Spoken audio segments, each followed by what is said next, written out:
V to RV, VU to TFF, VU to Juliet Oscar. Excellent copy. Your new Slim Jim antenna is doing a good job. As far as I'm concerned, I'm going to getting you 5A plus. So anybody copying MJJ repeater will be getting you 5A plus.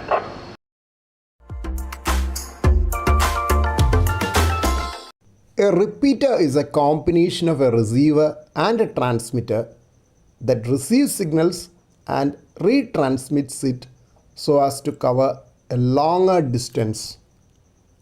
Usually, repeaters are located at high elevations so that two stations located at lower elevations can communicate with each other through the repeater at longer distances. Most of the repeaters are for VHF and UHF frequencies, while there are some repeaters for 10 meter and some for higher frequencies. In my region, all the repeaters are for VHF, while there are a few UHF repeaters in other regions of the country.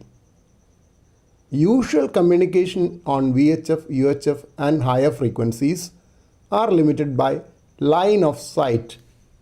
Hence, repeaters are needed for long distance communications on these frequencies.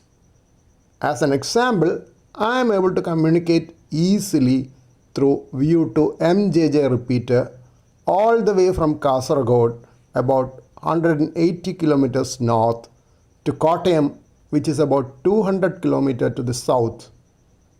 Without the repeater, maximum distance I can contact is usually about 20 kilometers, though sometimes it might be possible to work up to about 40 kilometers.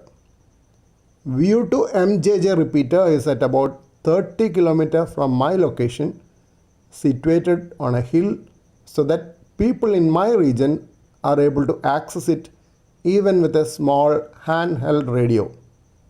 So, with the help of VU to MJJ repeater, someone in my region using a handheld radio could contact even in a radius of 200 kilometers of the repeater. That is about terrestrial repeaters. Repeaters can also be onboard satellites. The crossband repeater on International Space Station is located at an altitude of about 400 kilometers, and it is possible to contact over thousands of kilometers using it. I have personally contacted one near New Delhi at a distance of around 2000 kilometers. If you think of the repeater on board the geostationary amateur